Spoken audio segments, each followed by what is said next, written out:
tanky lineup gets ahead at any stage, you have to think the game is going to become very, very hard there for INTZ, considering the fact that Bangkok Titans can just basically tower dive at will with so much extra tanky statistics. But you're exactly right. They don't look like they have all that much damage moving towards the later stages of the game. I mean, in terms of game plan here, I think INTZ will do basically flashback to the Besiktas game. You've got LeBlanc and Rek'Sai, such a strong early game dueling or skirmishing duo.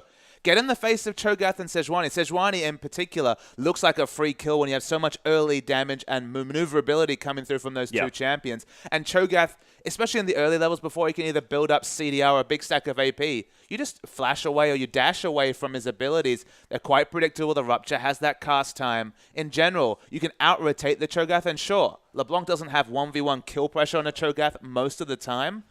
But that Sejuani in particular already wants to be farming up to 6. Don't give her the chance. Get in her face. Already saw excellent counter jungling against a Gragas. Same thing with the Sejuani. Yeah, that's right, ladies and gentlemen. We are going to have a pause moving into this game, so we're going to just chat about the team comps just a little bit more before moving into this one.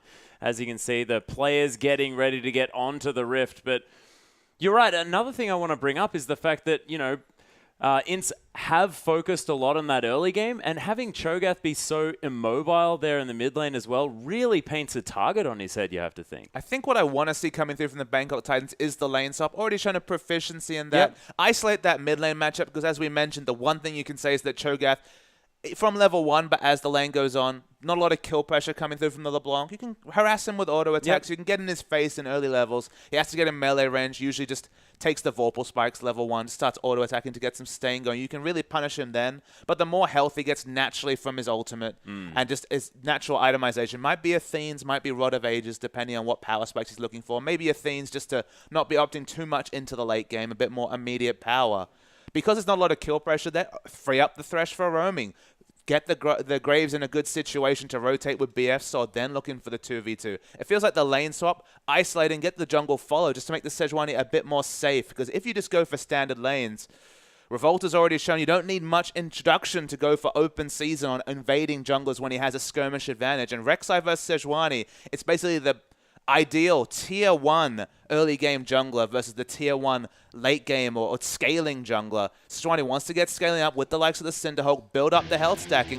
Going to be much harder when you got Sejuani and LeBlanc right in your face. Well, we'll see how it works as, ladies and gentlemen, we are on to the Rift. INTZ taking on the Bangkok Titans. Our top of the table clash moving forward here, and we'll see whether Bangkok Titans are going to take their first loss here in the International Wildcard Invitational. And so far, looks to be a relatively defensive start for both teams. And on the other side, INTZ, they want to go 3-1. They would then be the top-ranked team because, of course, they would have a better head-to-head than the only other 3-1 team, which at that point would be the Bangkok Titans. You know, a lot of questions raised after losing their first game on the Rift against the Chiefs. There's a lot to play for both these teams. 4-0, Bangkok Titans realistically will be about 1 win away from having an 100% chance of going through to the knockout stages.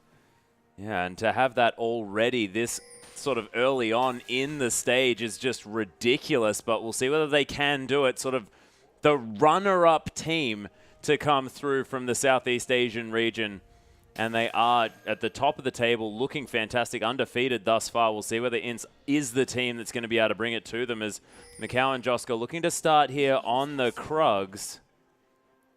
And it is going to be Revolta hanging around the red buff. We'll see whether he's going to tunnel under there and actually start off at those Krugs, or whether he's going for a red start, and we're going to have a slight experience advantage here on the bottom side for our INTZ lineup.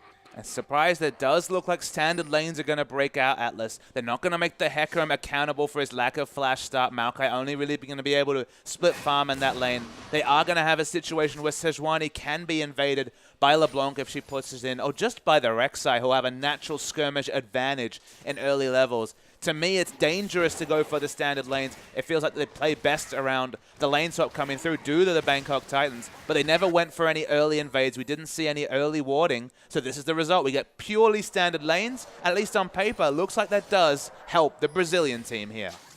Purely standard lanes, but of course the INTZ lineup will have a slight experience advantage. Only a couple of creeps need to be taken before that level 2 is going to be hit, and for a Leona, that is terrifying as things may explode here on the bottom side. There's level 2 Zenith Blade immediately followed up by that Stun coming through as Lloyd getting taken down very, very low. Joska, though, nice follow-up damage from the Bangkok Titans. They do answer back nicely. It's still an optimal trade, though, Atlas. Of course, Leona going to have more potions. They're going in again. Yeah, that is another Zenith Blade to land. Shield of Daybreak there as well, as Lloyd gets a little bit of damage back, but not too many more times that Joska can do that, running out of the potions. Yeah, what a crazy punishing lane already from INTZ. Got that quick level 2, not respecting the experience advantage that INTZ had already built up and getting punished. And Revolta, he was all over the map in their game earlier today, and he's peeking around mid to see what he can get done. Yeah, is going to be answered here by 007X, who also had a lot of presence early, even on the Nunu that he was playing earlier on today. Not necessarily with a whole lot of kill potential, but definitely presenting himself a little bit more than other Sejuanis would. Of course, you go down very, very low on that first clear. Surprisingly, Rek'Sai hasn't picked up level 3 yet, hasn't got a blue buff, can of course go over to her own blue buff at this point, just sneaking around, seeing what's to happen. They just want to get onto this Cho'Gath as quickly as possible. Yeah, Tokka's actually here in the mid lane looking for the knock-up. There's the flash to come through from G4. There's the Rupture, doesn't do anything, and first blood to Revolta.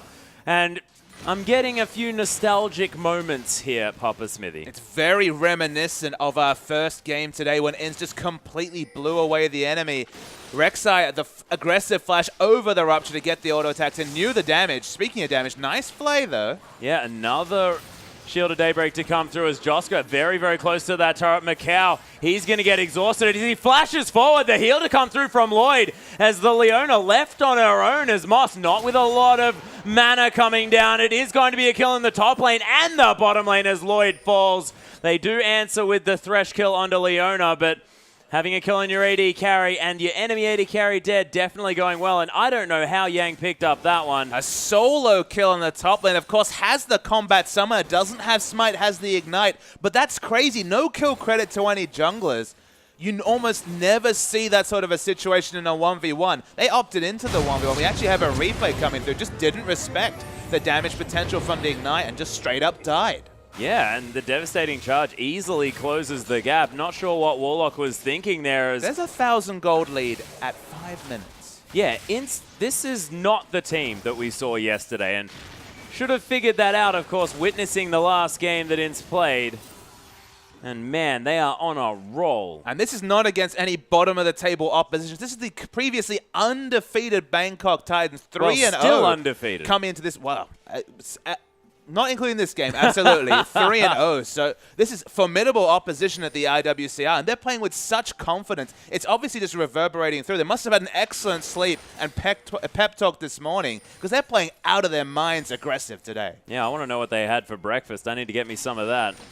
Because, of course, they are looking fantastic. Macau and Jockster now with a wave pushing towards them here as well, potentially with the ability to at least zone out Lloyd and Moss. Moss only just arriving at the lane. I can only speculate that INTZ, had a happy chat to Chiefs because, of course, not going to face that team for a while and were recommended Weet-Bix because they've had their Weet-Bix today. Ah, yes, they most certainly have. Revolta again, another knock-up onto G4. No flash available. Rupture doesn't find anyone as Tokka's just waits for the Q and picks himself up another one. And Revolta does this so often and takes a turret shot to take a tunnel. I mean, that is the ultimate cherry on top, just going for the cheeky tunnel. But Revolta, that's the thing that's unique about these champions. That was the tunnel bait to come down as well. Distortion over Revolta with the dive, picks himself up another one. It finds plenty more turret shots, but Revolta, this is the thing that's opened up by a jungler like Rek'Sai with so many flexible, aggressive options. Might as well be Shaco with pathing like that, but another 2 kills. And in the bottom, the trades don't stop. Yeah, Death Sentence comes through. Macau, though, ignores the Thresh. Lloyd taking some damage. They are trying to turn it around. Beautiful double play to come through as a piercing light. Not quite enough. The flash from Moss.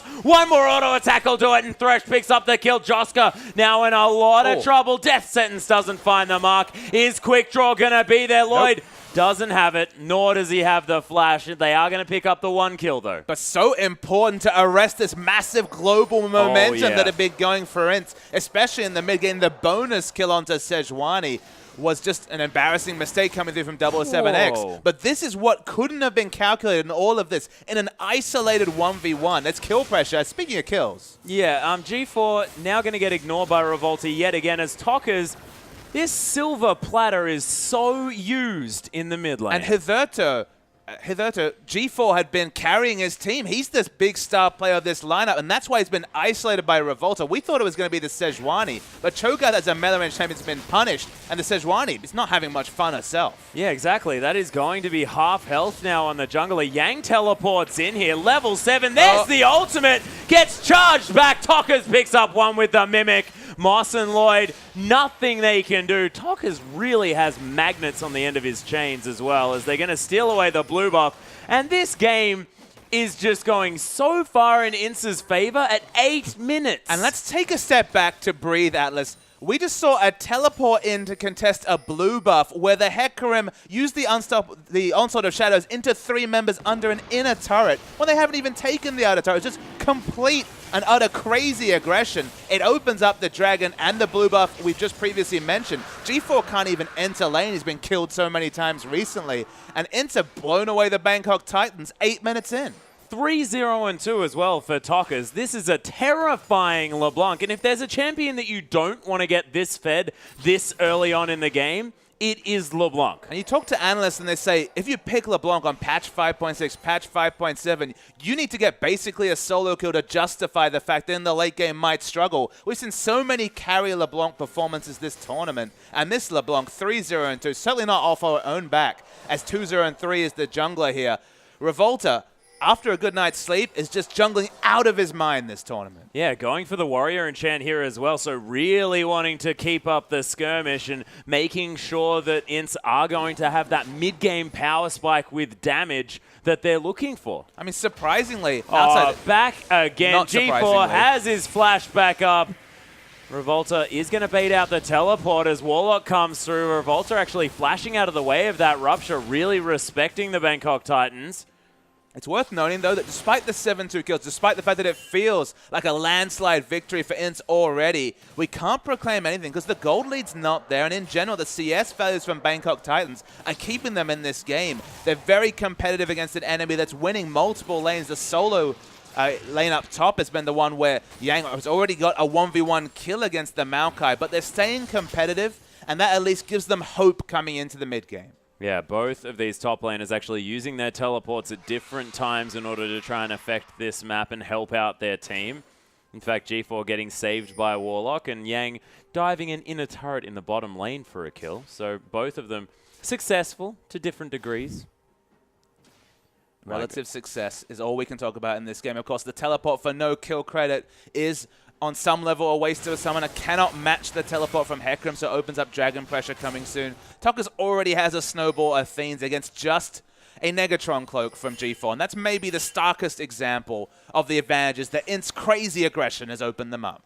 Yeah, crazy aggression is not an understatement at all, Papa Smithy. This team really probably the most early aggressive team that we've seen so far. Oh, the culling coming through here. Lloyd tanking that one up. Pops the heal as Joska's going to get flayed back. He still has flashers, thinking about his trademark flash buckshot, but doesn't quite have the range. Yeah, not quite in there just yet as the Bangkok Titans going to continue to push down this bottom lane. And if they manage to take down this turret, that is going to be that gold lead almost evaporated as the Bangkok Titans managing to grip onto this game. But Warlock in a lot of trouble here on the top side. Chains land as it's getting tanked up by the Hecarim. Yang is going to have to move out of the way here as the Ignite's ticking down. Warlock very tanky now with the Bummy Cinder, but Tockers picks up the kill. The last auto attack not going to quite be enough, as in fact the passive is going to tank up the minions. G4's there in the top side as this bottom lane outer turret is going down very, very low. Cho'Gath, though, very slow and not with too much of anything to offer as far as the damage is concerned. And how the hell do you catch up to a LeBlanc who has distortion, mimic distortion, all sorts of good stuff? I mean, they're catching up in gold, so only 1,300 gold is the difference between these teams with the first global objective in terms of turrets being taken down by Bangkok Titans. They were positioning for a turret dive, and speaking of aggressive positioning, we see Thresh and Sejuani looking for something, but LeBlanc smartly backing away.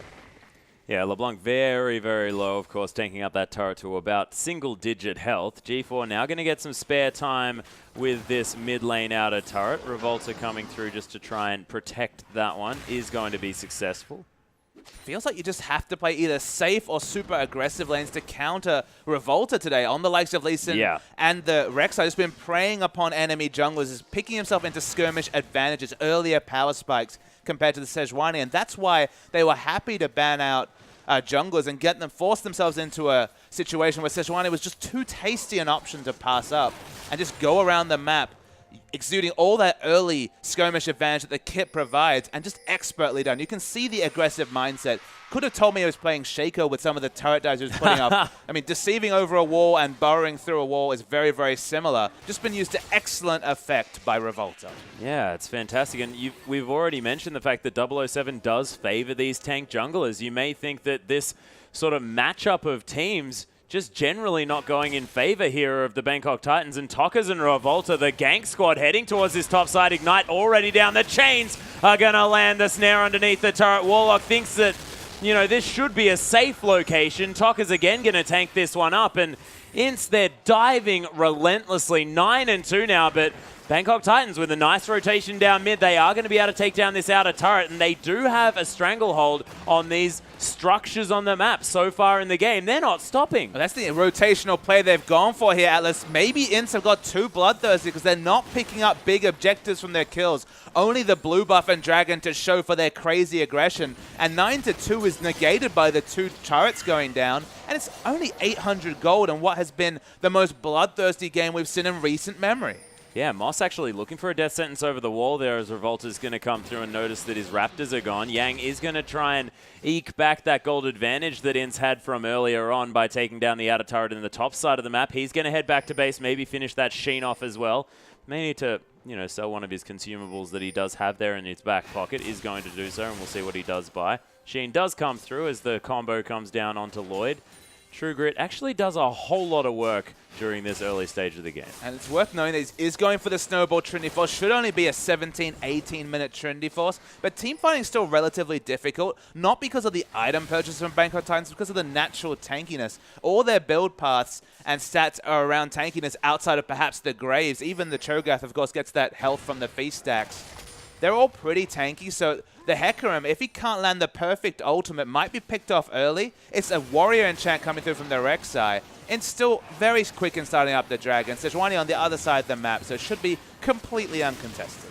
Yeah, INTZ grab dragon number 2 here at 15 minutes into the game. Macau throwing out an Ardent Blaze. They're not going to find anyone, and INTZ looking for the 4-man dive here on the Titans here on the bottom side. Moss is not going to have any of it, but he is going to get solar flared. There's the culling, blocked by the minion wave. Descents onto Joska.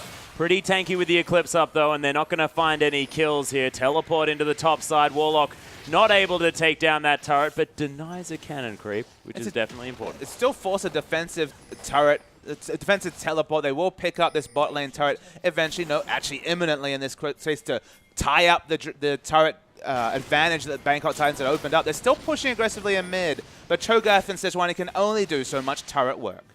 Yeah, they are going to get half of that as Revolta's coming through. Arctic Assault is going to get 007X out of this one. Revolta flashing forward, actually, as the Prey Seeker doesn't find anything, but 007X taking so much damage. Ignite's going to tick down, and Joska picks up the kill. G4, he's chained up. Revolta, though, is going to get collaterally damaged, and Joska's now the focus. Lloyd gets exploded from the backside as Yang comes over with the ultimate. Moss puts down the box, trying to stay alive as Tokkers is looking for this kill. Another chain. This guy has not missed one on LeBlanc so far this game as G4 is getting hunted by a Leona. And that is frightening as Macau going to come through with some damage here on the backside. Warlock teleporting in. G4 is going to fall. And Warlock says, like hell, I am coming into that lane. That was a really curious lack of teleport coming through from Warlock. Had that cooldown available the whole fight. Didn't have the best vision options to teleport onto. Would have been a bit of a walk. But then why try to teleport when they're diving? And now we're getting punished again. Yeah, and Revolta with that Void Rush able to make it towards this top side of the map, and Warlock thinking, oh, I managed to take the turret, this is great, but the jungler 1v1ing the top lane, and Warlock completely out of mana, and Revolta with the Q, oh, hopefully he's going to be able to get that one. Preyseeker not going to do enough work as 007X is here. Man, Warlock was so lucky to escape that one. But, I mean, he just needed to rotate earlier. The world's longest team fight happened, never found a spot to teleport, then basically gave away his teleport for free. Another advantage coming through. Big mistakes from Warlock. He should be good at rotating. He was just on Shen. He should be looking at this mini-map. Obviously didn't see any sort of chance to go in, but so punished were Bangkok Titans for his lack of rotation. Yeah, and INTZ, one thing that you have to say is that CS scores are not all that high, and Lloyd looking like a massive winner here on this map as far as that creep score is concerned. Does have the makings of both the Ghostblade and Infinity Edge. And let's have a look at the replay here as Revolta flashes in. So remember, Maokai never found a spot to teleport into. You can say, looking at this minimap, there was the aggressive ward next to the inner mid turret that he could have teleport onto at any point. Probably didn't expect the first kill and the effective re-engage, but Hecarim finds a spot, gets the pick. Maokai still hasn't teleported. At this point, it's a very outnumbered fight, but there was plenty of spots previously that he could have looked to teleport. Again, you're against a team that has both the Rek'Sai and the LeBlanc in these early levels. So much pick pressure that Maokai negates a lot of that, can give the Vengeful Maelstrom for effective tankiness for his team, but just never did a Warlock rotate. Yeah, we'll see whether he does manage to pick that one up. And like you mentioned, I mean, the Shen point is a massive one here, because as soon as you're a Shen player, you are known for keeping your eyes glued to that minimap, and may have just been in the communication coming through from Bangkok Titans. They may have thought, okay, we don't need the teleport here, we will be able to make it out, and then said, a little bit too late, Warlock, we need you, you better come in and not take down that top outer turret. The only thing I can speculate is that maybe they were surprised, because of course Graves got a snipe over the wall under the Dragon Pit. They didn't expect the Hecarim coming in, but once Hecarim committed to the teleport, got the instant burst kill on the Graves, the fight was lost at that point. So perhaps it was just a lack of communication, but they absolutely lost the maximum as they're looking for more kills. Yeah, Solarflare's going to tag 007 as he's heading through that brush, but they're not going to find anything there. Joska, the rotation towards the mid lane. G4 going to head bottom lane just to try and protect this inner turret as Yang with a lot of pressure now that this Trinity Force has been completed. 205 Hecarim, 20 minutes with the Merc Treads and the Trinity Force completed. That is so scary. So we're learning more and more about INTZ as a team, Atlas, just seeing them in these games. We can definitely say that when they're ahead, you just get no resource. They completely take you out of any options of taking even your own Raptors. Your side of the jungle is their jungle. Revolta completely owns the jungle, and Sejuani awkwardly wants to scale up, scales so well with health, already has the Cinderhulk, is looking to pile on health to even get damage scaling from the Northern Winds, but there's no resources on this map for Bangkok Titans to reach for, just because there's nothing on the map. Yeah, and Macau actually trading with Lloyd here does run out of mana, as he has the Infinity Edge, was looking for some crits. Oh, Yang comes around for the flank. There's the Ignite with the fadeaway. Picks up the kill. Doesn't even have to commit the ultimate. Yeah, and meanwhile, on the backside, it's going to be LeBlanc picking up the support player, Moss. Nothing he could do to the burst damage, as Macau does have a bit of his mana back now. Joska, oh my goodness, the Wombo combo comes through, and Macau just gets destroyed. Revolta tries to run away, has no idea what just happened as Tockers lands another chain. No surprises there. There's the mimicked one as well. Gonna stop 007 from coming through, but cannot dodge away from the rupture. There's the ultimate to come down. I believe the rupture, sorry, to come through, and Tockers can't escape as Revolta looks to try and back. G4 coming through here as he's not going anywhere, and G4 picks up the kill. Yang just heads back down towards that bottom side. He's going to be able to take down the inner turret. But Bangkok Titans, that was exactly the team fight that they needed. And especially because they were getting huge bounties. LeBlanc giving 500 gold away. The levels that had already come through from all the skirmishing previously being equalized to a large degree. And the gold lead once again gets a little bit lower. Bangkok Titans hoping to pick up the dragon. The Sejuani is rotating. It's only Yang. Of course, this is not a teleport smite Hecarim, but looking for the optimistic steal. Yeah, they're going for it, of course. Ward in the back of the pit here for INTZ. Look at that devastating charge. So much damage. The ult a little bit whipped there, but piercing light goes straight through Lloyd, and he's going to die. 007 now over the wall, burning down. He's going to survive this one for now, as Warlock completely out of mana. He's the focus by INTZ. Death sentence doesn't quite land there, as Eid is going to, most definitely by Joska. Zenith Blade going to come through there, and that's going to lock that kill down. Yeah, they're looking for more people. Thresh is trying to run away, but Moss is caught between lots and lots of enemies. Yeah, Death Sentence going to come through, but there's the Zenith Blade yet again. Joska going to be flayed back. Yang just takes a drive-by past the inner turret. G4 not going to find anything, and INTZ are just playing with their food this game. INTZ just have so much mobility, and that's the big issue here, is that you mentioned the fact of, will the immobile Cho'Gath be punished? And he's been punished from, what, level 2, level 3? No end. The game is being played around a mid lane Cho'Gath as if he was a Nasus farming happily in the top lane. He's the mid laner, but with his not unreliable skill shots, with his lack of mobility, he's just been able to contribute basically nothing apart from that sick wombo a couple of minutes ago. Yeah, and of course, when you do have Glacial Prison and Rupture available, I mean, that's a lot of CC to come through, not to mention the fact that you can Feral Scream onto them as well for all of that silence, plus the burst damage, which when you do have the makings of either how many times can you recreate that sick wombo? It came off, it was great. They got 4 kills, they got bounties. It's just in these more unorganized skirmishes, when they've already got a ward disadvantage, when the minion waves are being consistently well prepped, and this is INTZ, who even in their loss against the Chiefs had excellent side wave control, you wonder how many times can they line up those amazing wombos as Yang wants to get the kill onto the Graves. You can see his mindset. He's already confident pretty enough optimistic to go for these things, but when you've got those items, and those items are completely... Goodness, that's absurd. At 23 minutes, that's an absurd amount of gold for a Hecarim. Yeah, that's out of control. I didn't even notice that. Was that an outright Frozen Heart purchase? The scary thing is, yes. Oh my goodness, that is so frightening.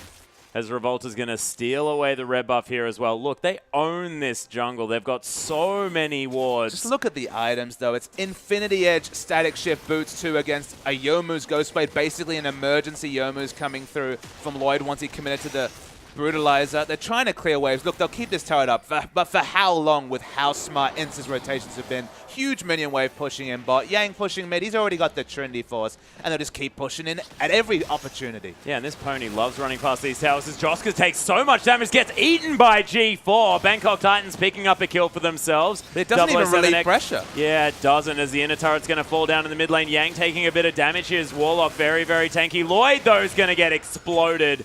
Revolta picks up credit for that kill. 4, 2, and 6 now on the Rek'Sai. Warlock and 007X did manage to at least stem the aggression here in the mid side as Revolta's going to clear out some vision. Might need to hightail it out of there as the chain's going to land again. Moss burning down. He's going to die. G4 going to get knocked up by that Umbaro. Tokka's looking for his cooldowns to come back off cooldown. My goodness, G4 with a beautiful flash there to come through as Yang is going to close the gap onto the Cho'Gath. Warlock going to get rampaged on as well, and 007X wants to join his friends in the death chamber as the ace comes through for a couple of seconds. Graves does respawn, but man, INTZ just tearing this map apart. Yeah, it took INTZ a day of rest, but they've finally woken up to be the top team they've been claimed to be, and they're not done. Yeah, there's the flash into the Umbaro again. Graves, what? That was silly, the burst damage coming through. And that's a Warrior Enchant Rek'Sai. All the other sources of damage. Going to get hooked there, but Moss, you're just giving him a gap closer as the damage continues. Yeah, that was a death sentence on the wrong side of the death sentence, if that makes sense. Of course, sentencing himself to a little bit of death there. They're going to lose the inhibitor, and Moss in the end is going to survive after not deciding to pursue that hook. And I guess the only thing we can take away, the only trend we can see, if we compare the loss they suffered against the Chiefs to the future games, you could say maybe it's the fatigue, but let's look at the more tangible thing. Whenever Revolta takes over a game, the game just never goes poorly for INTZ. They get so far ahead when their jungler's ahead. When their jungler's able to play the invasion game, go for those turret dives, they synergize so well with them, play so aggressively, and it seems to suit their style much more. Spooks was on top of the jungle matchup. Revolta fell behind. In this situation, though, in every subsequent game, Revolta has completely run the map and both sides of the map. Yeah, it's just been so frightening, and all of these early game junglers that he's been playing, seems like a lot of players have forgotten how to play against them as 007X. He's going to get caught out. G4 as well going to get chained up by Tokka's here, who throws out the sigil, trying to chase after the Cho'Gath. Sort of incidentally, 007X is going to fall down as Yang is going to head towards this mid lane. That's not your base, Tokka's. Yeah, I'm not entirely sure. whether that's correct, Papa Smithy. It's not their jungle, that's for sure, but you feel like it's only a couple of moments till even their own base is being completely run by INTZ as they've just strangled them out of the game. We said that in every single game subsequent to Chiefs. But when they get going, when they're ahead, this INTZ team look world-class. Yeah, this is a hostile takeover of this game if ever I've seen one. INTZ just really tearing this one apart. Bangkok Titans almost look like they have no idea what's happened to them this game. But this is no resources to pick up. They almost need an inhibitor to fall, or another inhibitor to fall, because of course the top lane inhibitor's already fallen. They've already broken the base. But those super minions are the only resource they have apart from passive gold coming through at this point. They're hoping for the game to be prolonged. But everyone that steps or dares to step outside the base gates is being punished. Yeah, and Revolta taking the most unnecessary Rift Scuttler I have ever seen in my life. Need a bit of vision around that dragon. Yeah, that's... Look, you can see all 5 members because you're sitting in their base. Don't think you need much vision, Papa Smithy. And look, if they need another win condition, both Dragon and Baron looking pretty free for INTZ. Yeah, that's true. Revolta now going to clear out some vision around the Baron. That is an idea that I can get amongst. Is Macau going to destroy those Raptors? Yang actually pops the ears. Lloyd flashes out of the way of the chain, so he's going to survive this one for now. Rupture not going to find anyone as Tockers is doing despicable damage. I mean, basically everyone on the INTZ lineup is an item at minimum up over their opponent. They're already 11,000 gold ahead at 28 minutes. We've seen bigger leads, but this game had a massive lead, but not one in terms of gold Atlas, but remember the gold was quite competitive when it was 7-2, when it was 9-2. It's 25-8. That's almost a killer minute for INTZ. It's revolting. G4 now is getting closed in upon the box comes through, but Yang ignores it. Lloyd getting torn apart. You wouldn't believe that that was in fact an exhausted Hecarim and that there was a collateral damage coming through. There is 007. He's getting the focus. Tokka's looking for Moss, a squishy target for him to eliminate. Warlock once again just watching as his team falls down. Not a lot he can do about it here as well as he's trying to fight super minions. And instead just going to waltz into the base and take this one out. Tokka's just flashing around for the fun of it as INTZ.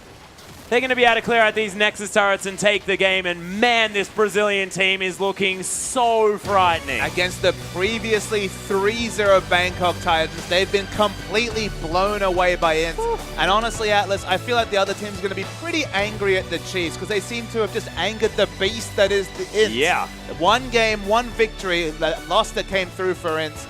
We were wondering, okay, maybe the hype wasn't justified, but man, when they get going at the start, enemy teams have to cower in fear in their own base about 10 minutes in because Revolta and friends just run this map. Yeah, and Tokka's, it seems to me like he has, I don't know, given Revolta something in the past and Revolta owes him super big. Because this guy has been camping that lane and getting so much work done in the early stages, and every single mid laner that Tokka's plays seems to get so far ahead that he can't do anything. That was something that didn't happen in the Chiefs game because, of course, he always found spooks there. That's exactly what they do. And he's been exclusively picking those champions that can skirmish and can path so creatively around those minion waves and mid lane in general. Whether it's the Lee Sin, whether it's the Rek'Sai, you can get so aggressive. We saw pseudo turret dives coming out as early as 5-6 minutes into the game. Once they got open up to that burrow, just never left mid. And the Cho'Gath died, what, 3 times in the first 8-9 minutes? It was crazy.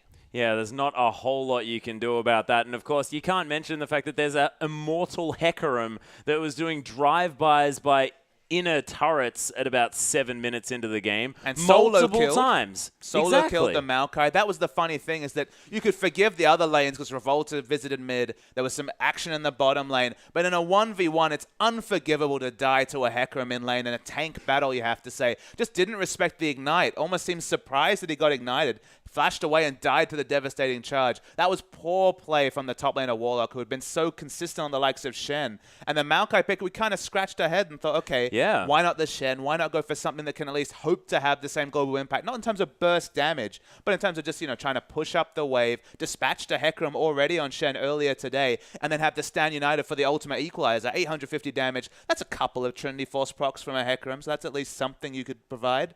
But unfortunately, the Maokai was blown away in a 1v1 sense, and just in general, INTZ they've now got that claim. They're now top of the table in the IWCI. Yeah, and just a massive sort of show of why they were so feared heading through here as well. And we're going to have a replay. Let's just demonstrate the Brazilians' prowess in the aggressive portion of the game. This is right towards the end. You can see already 19-8, already 3 dragons, already 7,000 gold lead. We're going to start pushing towards 10,000 gold lead with this particular fight. If you look at the minimap, Lucian and Hecarim have been pressuring the bottom side of the map, so they're not necessarily grouped. But the picks are going to come aplenty in this particular skirmish. We'll roll the tape.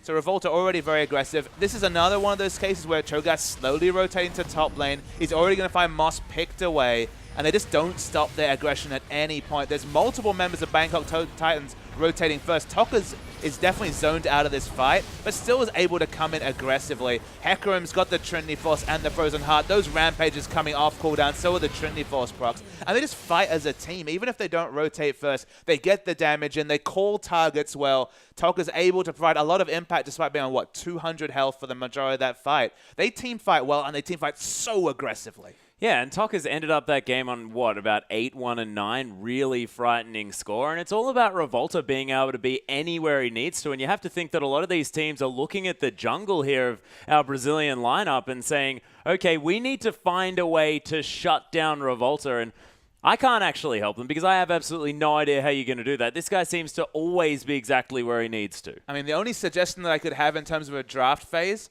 is just save your jungle pick for later. Don't commit to the Sejuani and open up the plethora of options you have to go more aggressive. Or just go super aggressive yourself. Lock in Elise, lock in Lee Sin and say, okay, 2 can play at the aggressive jungler game. But even if the enemy jungler here coming through 007X, let's assume he was actually a skirmish jungler player, because of course famously is more of a tank role player, more of a Nunu player. Even if he was an aggressive jungler like someone like Spooks, if you lock in the likes of Sejuani, you know, if you get out skirmished in these situations, there's just nothing you can do when you have the Sejuani locked in. At least if you're optimistic and go for the early pressure, you can try to match, you can try to counter game, you try to use your communication options.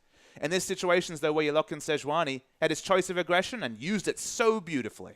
Yeah, and do you think that, you know, say the Chiefs, they do have a little bit more of an early jungling style. They have access to the Elise here as well that Spooks does like to pick up. Do you think a lot of these other teams might need to be looking at more of these sort of early stage junglers in order to combat this? Is it sort of you have to fight fire with fire in this circumstance, or can you sort of opt for a different playstyle and work on it that way? I think the jungle follow that we were talking about, the 2v1 would have opened up more of these options. We already noted that with the Maokai, forcing the Hecarim into a 1v2, forcing a jungle follow where they actually had CC in lanes. Maokai obviously level 2, a very strong ganking force with 2 types of CC. Maybe that can negate the natural advantage that Revolta had. And if you look over at someone like LGD, who will be fighting in the finals of the LPL on this weekend, he moved with the meta, moved towards tank champions, and they could neutralize a lot of damage threats just because they rotate around it, they ward very well, they communicate very well, and that's the issue. But I think we have an interview. You beat the 2 favorite teams in a row. Can we say that INTZ is now a favorite for this tournament? Yeah, I think we are. Yesterday we were supposed to show that, but since we were very tired from the trip and we had to do some stuff with Riot, we couldn't show it. So now I think I can say yes. So you are focusing in the mid lane for your ganks. Is it a LeBlanc-related strategy, or is that a general strategy for your team? We stopped doing that actually on later games. But when we started playing the league in Brazil, we used to do that all the time, and now we are trying it again, and it's working very nicely. So yeah. Okay, so is there anything you want to say to your fans, to your supporters? I just want to say sorry for yesterday because we didn't show how we play. We are very tired. I'm sorry, and continue supporting. We will make you proud. Thanks. Thank you for the interview. Now we're back to Khan.